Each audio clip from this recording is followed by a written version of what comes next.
Muy buenos días, hermanos. El Señor les bendiga. Les pido, por favor, ubique Mateo capítulo 6. Estaremos con su ayuda considerando la sexta y séptima petición, la última petición del Padre Nuestro. Vamos a leerlo desde el versículo 9, vamos a leer hasta el versículo 13 y consideraremos entonces las últimas peticiones. Versículo 9. Vosotros pues oraréis así: Padre nuestro que estás en los cielos, santificado sea tu nombre, venga tu reino, hágase tu voluntad como en el cielo, así también en la tierra. El pan nuestro de cada día, dánoslo hoy, y perdónanos nuestras deudas, como también nosotros perdonamos a nuestros deudores. Y no nos metas en tentación, mas líbranos del mal, porque tuyo es el reino, y el poder, y la gloria, por todos los siglos. Amén. Como bien saben, hemos estado tratando esta sección del Sermón del Monte, que comprende desde el capítulo 5 hasta el capítulo 7. Y en este gran sermón de la montaña que pronunció nuestro Señor Jesús, estamos las últimas semanas destacando la oración del Padre Nuestro. Hemos visto que esta oración modelo guarda un orden maravilloso. Las primeras tres peticiones se enfocan en su reino, su gloria y su voluntad, después para enfocarse en nuestras necesidades, nuestro sustento diario, protección y el perdón que se mencionan al final. Con esta oración modelo también el Señor nos enseña que nuestras necesidades no son las que nosotros creemos o tampoco las que el mundo dice que tenemos. El Padre Nuestro resume nuestras necesidades diarias: provisión, perdón y protección. Estas tres últimas o cuatro peticiones, como algunos también las clasifican, nos hacen conscientes de nuestra fragilidad y dependencia en Dios para nuestro sustento físico y espiritual. Si Dios no nos provee de estas necesidades básicas, simplemente dejaríamos de existir. Si Él no nos da para el pan diario, nosotros vimos que eso tiene que ver con un techo, con algo con que cubrir el cuerpo, y aunque sea la comida básica del día, entonces nosotros rápidamente dejaríamos de existir.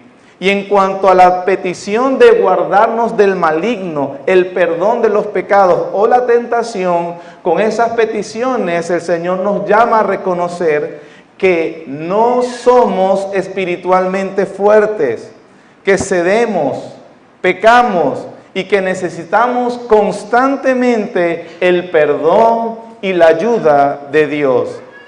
Reconocemos entonces que a menos que Dios nos guarde y nos proteja, sucumbiríamos ante los embates del pecado que mora en nosotros y ante un enemigo que anda como león rugiente buscando a quien devorar.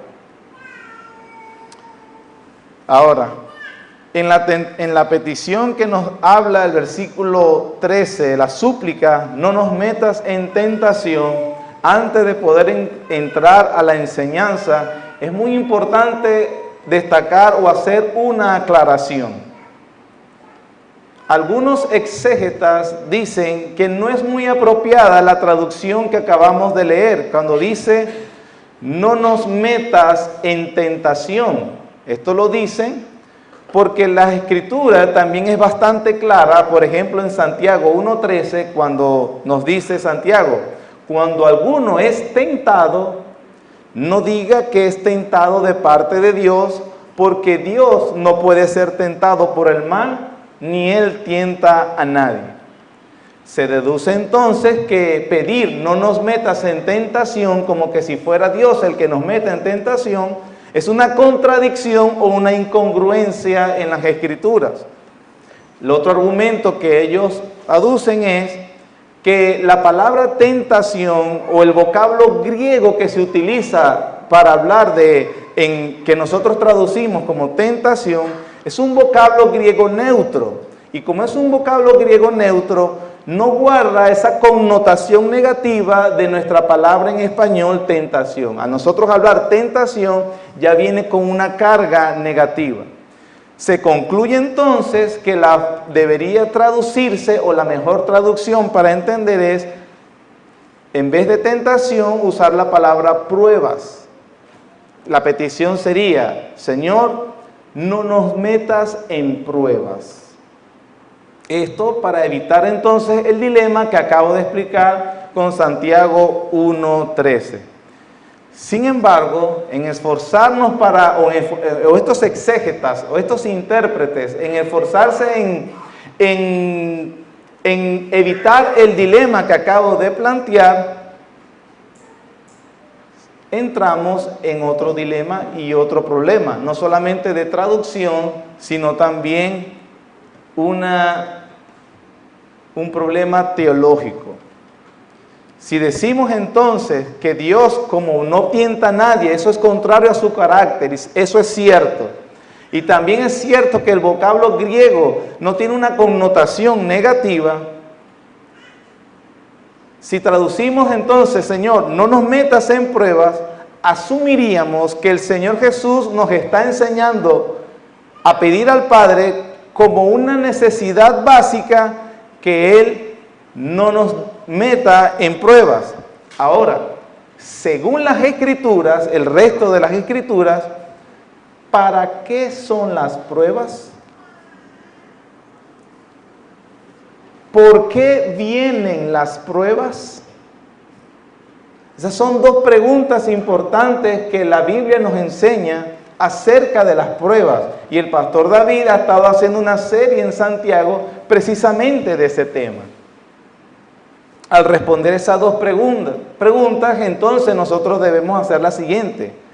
¿Es apropiado entonces pedir a Dios que no nos meta en pruebas?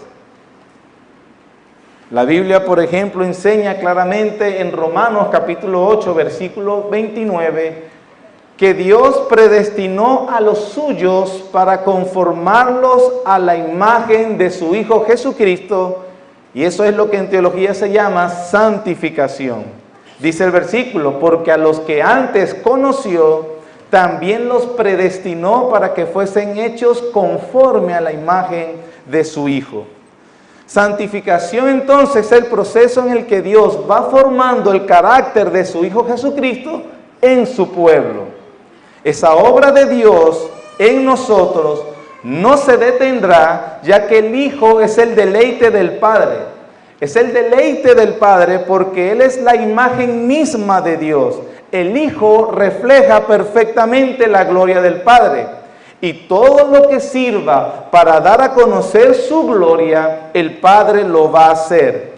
Todas las cosas que sirvan para ese fin último, no debemos tener duda que el Padre lo usará. Y la Biblia expresa claramente que un medio para hacer esto son las pruebas en el creyente. La evidencia bíblica es abrumadora, pero vamos a ver algunas. Busque conmigo, por favor, primera carta de Pedro, capítulo 1.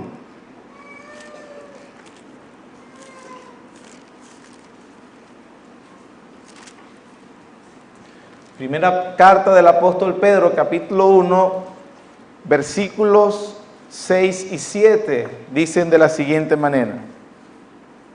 En lo cual vosotros os alegráis, aunque ahora por un poco de tiempo, si es necesario, tengáis que ser afligidos en diversas pruebas, para que sometida a prueba vuestra fe, mucho más preciosa que el oro, el cual aunque perecedero se prueba con fuego, sea hallada en alabanza, gloria y honra cuando sea manifestado Jesucristo.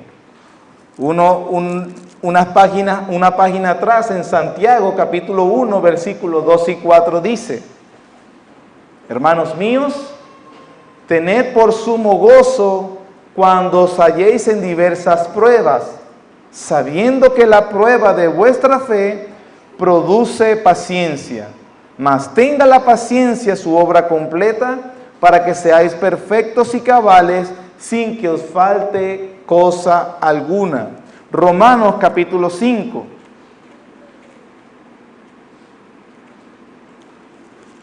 Carta de Pablo a los Romanos capítulo 5, versículos 1 al 5 dice: justificados pues por la fe tenemos paz para con Dios por medio de nuestro Señor Jesucristo, por quien también tenemos entrada por la fe a esta gracia, en la cual estamos firmes y nos gloriamos en la esperanza de la gloria de Dios. Versículo 3, y no solo esto, sino que también nos gloriamos en las tribulaciones, sabiendo que la tribulación produce paciencia, y la paciencia prueba, y la prueba esperanza, y la esperanza no avergüenza, porque el amor de Dios ha sido derramado en nuestros corazones por el Espíritu Santo que nos fue dado. Segunda carta de Pablo a los tesalonicenses.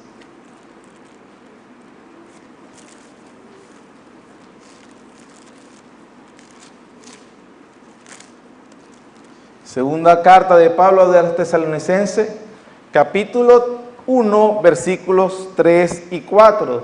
Dice así: debemos siempre dar gracias a Dios por vosotros, hermanos, como es digno, por cuanto vuestra fe va creciendo y el amor de todos y cada uno de vosotros abunda para con los demás, tanto que nosotros mismos nos gloriamos de vosotros en las iglesias de Dios por vuestra paciencia y fe en todas vuestras persecuciones y tribulaciones que soportáis.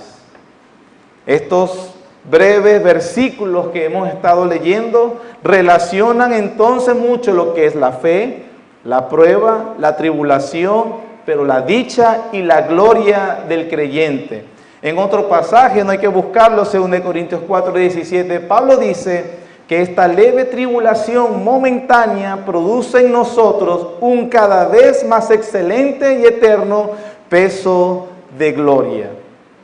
Por lo tanto, hermanos, vemos que las pruebas desarrollan la paciencia. La paciencia es como alguien soportando un peso. Un ejemplo entonces como el ejercicio físico, donde se expone al músculo para que desarrolle fuerza y resistencia. De aquí entonces se deduce que Dios utiliza las pruebas en los creyentes y que ellos se gocen porque las pruebas robustecen y fortalecen la fe. Las pruebas, sumadas a una comprensión bíblica de la vida, hacen que se duplique la capacidad de los pulmones del alma para que respiren mejor el aroma de Cristo. Las pruebas con la comprensión bíblica de la vida hacen que los huesos del alma sean más fuertes que el acero. Las pruebas hacen que los creyentes sean perfectos y cabales y que no les falte absolutamente nada. Las pruebas entonces con la comprensión bíblica adecuada de la vida convierten a pecadores indignos y miserables en hombres y mujeres que reflejan la gloria de Dios. Entonces, ¿para qué son las pruebas? Para fortalecer la fe y formar el carácter de Jesucristo en su pueblo, lo cual es el propósito por el cual ellos fueron redimidos.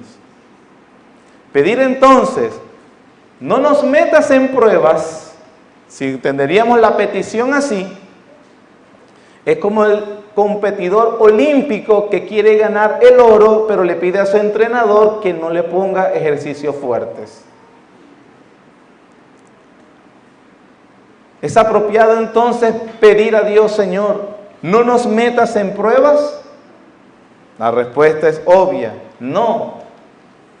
Si es así, entonces volvemos a empezar. ¿Cómo entonces pedimos no nos metas en tentación? Elaboro la respuesta. Creo que la mejor traducción es como la acabamos de leer. No nos metas en tentación, mas líbranos del mal. Por cierto, allí sí entonces se debe reconocer que en vez de ser una abstracción, el mal es una persona. Líbranos del maligno. ¿Qué entonces o cómo debemos entender esta súplica? De la siguiente manera. El hacer a Dios esta petición, no nos metas en tentación, Señor, no implica que es Él el que nos mete en la tentación. Es más bien el que nos ayuda con su gracia a que no cedamos ante ella. De tal manera que reconocemos que si Él no nos guarda, sucumbiríamos fácil e inmediatamente. Alguien dirá, pero entonces ¿por qué Él se pide así? Porque se habla como si Él nos estuviera metiendo en la tentación. La Biblia usa este lenguaje porque reconoce que Dios es la causa primaria de todo lo que sucede. Ha decretado todas las cosas, pero de tal manera con su poder y sabiduría, que Él no es autor del mal, sino que el mal procede de criaturas morales, ángeles u hombres, y todo eso para su gloria y su alabanza. ¿Alguna evidencia bíblica de esta forma de hablar de las Escrituras? Vamos a buscar 3 citas. Job, capítulo 2.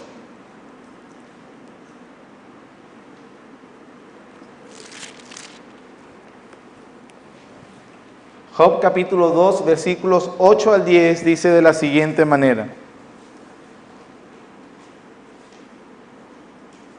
Y tomaba Job un tiesto para rascarse con él, y estaba sentado en medio de ceniza. Entonces le dijo su mujer: ¿aún retienes tu integridad? Maldice a Dios y muérete. Y él le dijo: como suele hablar cualquiera de las mujeres fatuas, has hablado. ¿Qué? ¿Recibiremos de Dios el bien y el mal no lo recibiremos? En todo esto no pecó Job con sus labios. Job le dice a su mujer: ¿estás dispuesta a recibir el bien y el mal, dice él, que viene de Dios, no lo vamos a recibir? Ahora, usted sabe, porque seguro conoce el capítulo 1, ¿quién le produjo el mal a Job? Fueron hombres quienes robaron, mataron a sus hijos, y fue Satanás también que impulsó y exacerbó la pecaminosidad de los hombres. Pero también en el capítulo 1 se nos dice que se presentaron los ángeles ante Dios y Dios le pregunta a Satanás: ¿de dónde vienes? De allí, de la tierra, rodear por ella. Y Dios le dice: ¿y no has considerado a Job? ¿Me estoy dando a entender, hermano? Satanás le dice: estaba ocupado haciendo unas cosas. ¿No has visto a Job? ¿A él? Sí, solo que hasta aquí. El mal lo produjo criaturas morales. Sin embargo, la causa primaria de todas las cosas que suceden es el Señor. Amós capítulo 3. Está en el Antiguo Testamento. Está Oseas, Joel, Amós. Antes de Abdías y Jonás. Amós capítulo 3.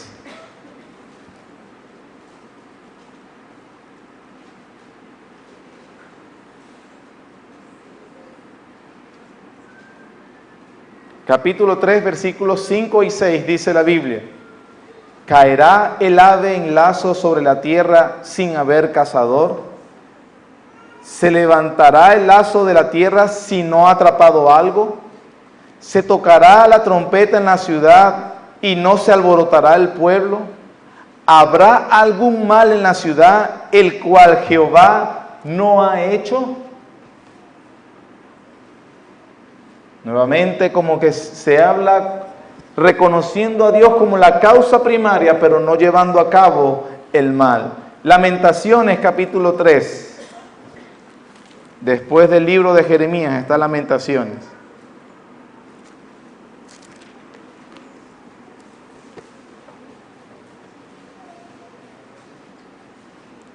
Lamentaciones capítulo 3, versículos 37 y 38.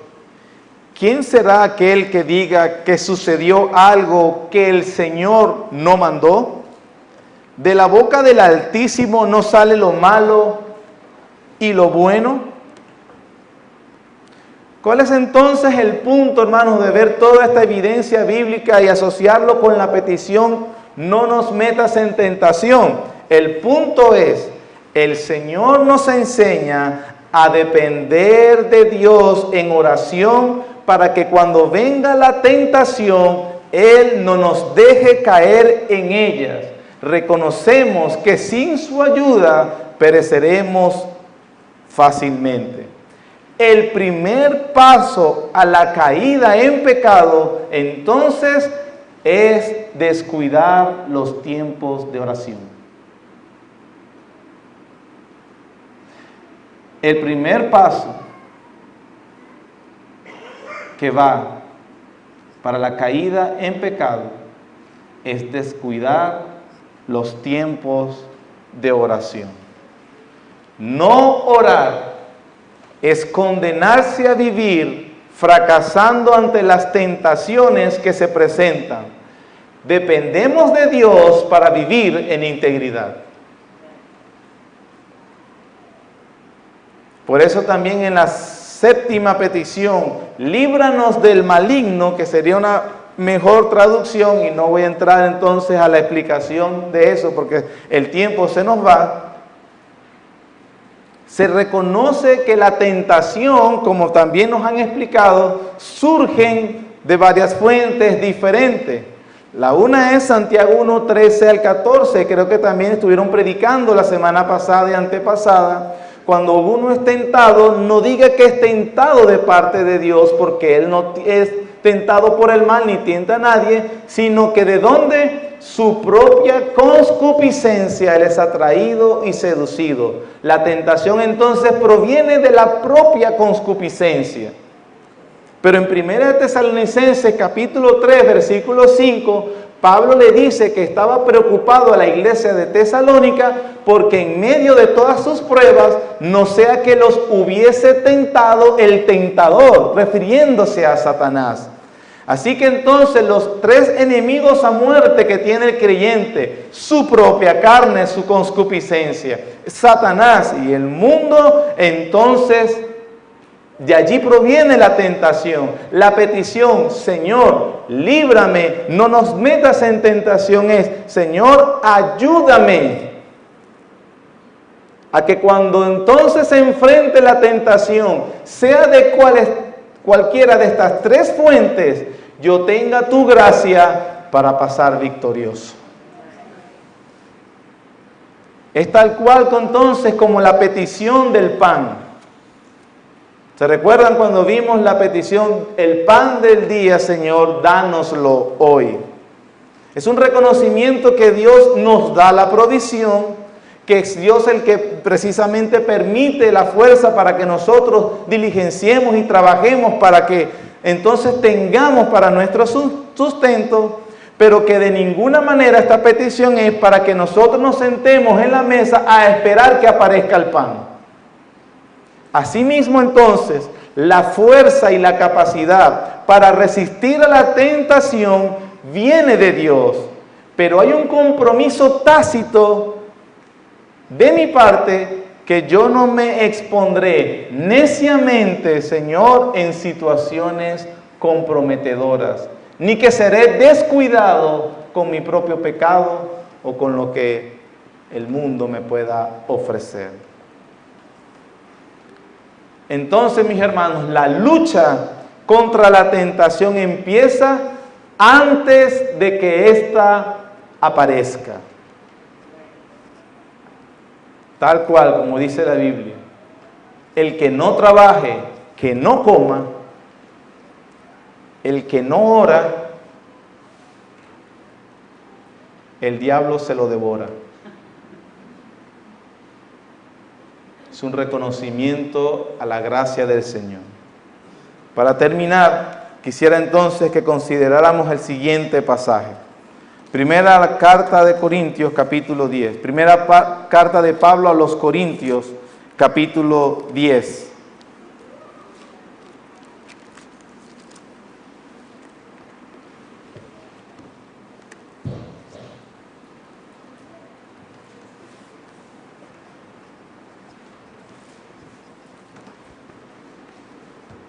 Dice capítulo 10, versículo 13. Es un texto importantísimo para nosotros comprenderlo y atesorarlo, hermanos, para nuestro diario vivir. Dice capítulo 10, versículo 13. No os ha sobrevenido ninguna tentación que no sea humana, pero fiel es Dios, que no os dejará ser tentado más de lo que podéis resistir, sino que dará también juntamente con la tentación la salida, para que, hermanos, podáis soportar. Mínimo 3 cosas se desprenden de este texto. En primer lugar, Pablo afirma que ninguna tentación a las cuales el cristiano se enfrenta es superior a dimensión o capacidad de la que ellos puedan llevar. No existe entonces para los creyentes algún tipo de situación en una dimensión extraña que lo obliga a él a actuar de manera en contra de lo que dice Dios. Ni siquiera cuando el diablo o sus ángeles tientan al creyente, porque aunque el Señor permita alguna tentación que venga de estas fuentes, esa tentación vendrá en una dimensión ¿qué? Humana. No es entonces algo extra o suprahumano, una cosa imposible de afrontar o de resistir. Es lo primero que se desprende. No les ha venido y no les vendrá ninguna prueba, ninguna tentación que no sea humana. Tal cual eres tú, así va a venir la tentación. Tal en tus capacidades, así vendrá. Como si eso todavía no nos diera seguridad, Pablo antepone el carácter de Dios como garantía de que eso va a ser así. Dice, fiel es Dios, que ¿qué? No os dejará ser tentados más de lo que podáis resistir. ¿Usted se está dando cuenta de las palabras de Pablo? Antepuso el carácter de Dios, aquellas cosas que Dios es y que si Él no es eso, Él no es. Pero Él mismo, Dios, se encargará de no permitir que la tentación sea más allá de la que pueda soportar.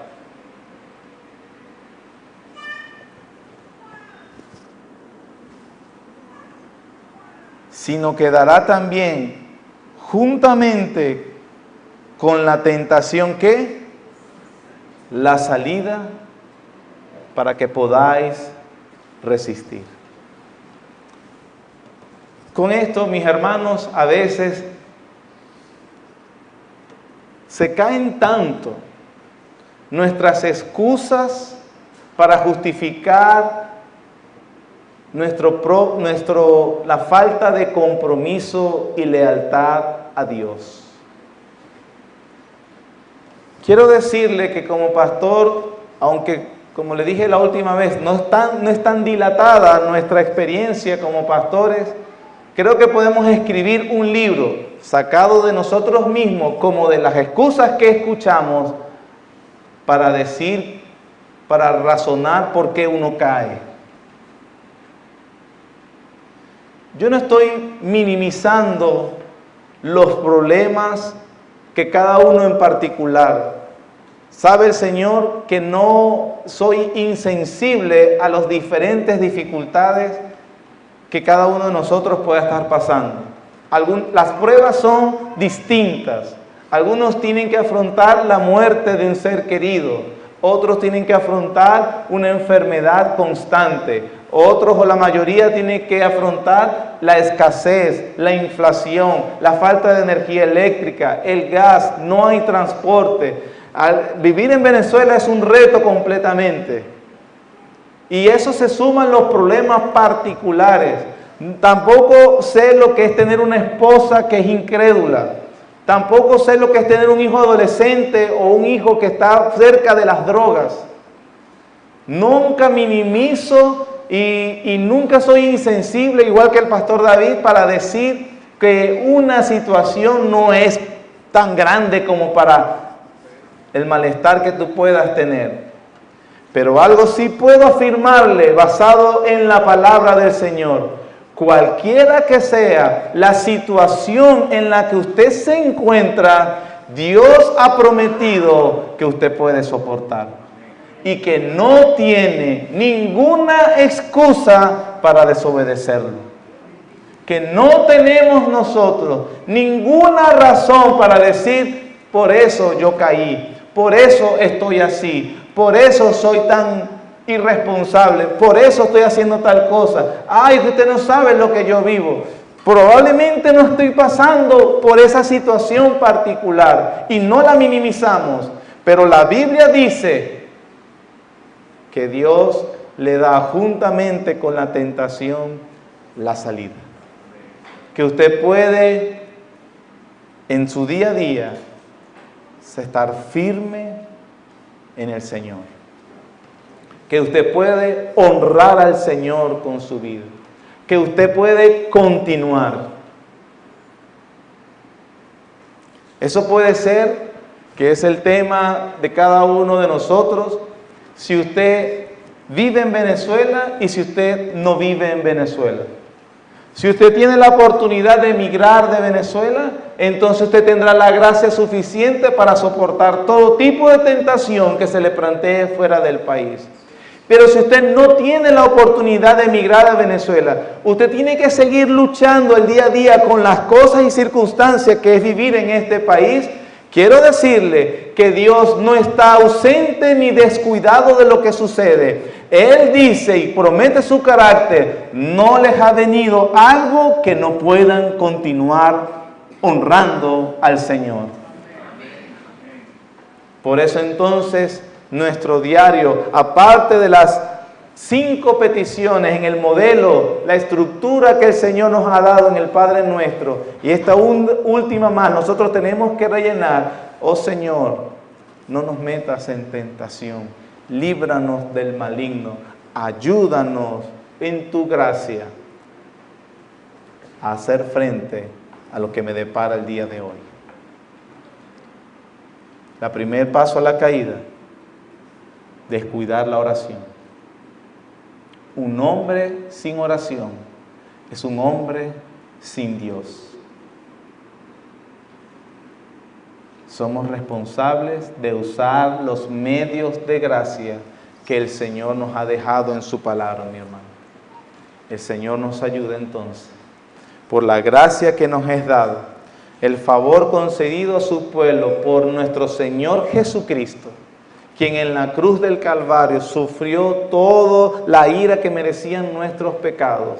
No solamente consiguió el darnos la salvación y la justificación, sino también todas las gracias necesarias para vivir en nuestro peregrinaje aquí en la tierra. Así lo garantiza Él, así debemos vivir. Amén. Oh Señor, gracias por tu bondad y misericordia. Gracias, Padre, porque nos enseñas a través de la exposición de tu palabra, para que reconozcamos nuestra fragilidad, para llevar a cabo nuestras responsabilidades acá en la tierra, Señor. Sin embargo, acudimos a ti, Señor, nuestra fuente de gracia, fuente de la vida eterna, para que nos libres y nos ayudes a poder combatir todos los momentos de tentación o prueba que surjan, Señor, ya sea de nuestra concupiscencia, del mundo o del diablo, Señor. Ayúdanos, por favor, Padre, a darte una adoración a través de nuestra vida aceptable. Gracias por nuestro Señor Jesucristo, quien ganó, Señor, para nosotros, para que tú puedas dispensar las gracias necesarias mientras venimos en este peregrinaje. En Cristo Jesús te adoramos y te honramos, Señor. Amén y amén.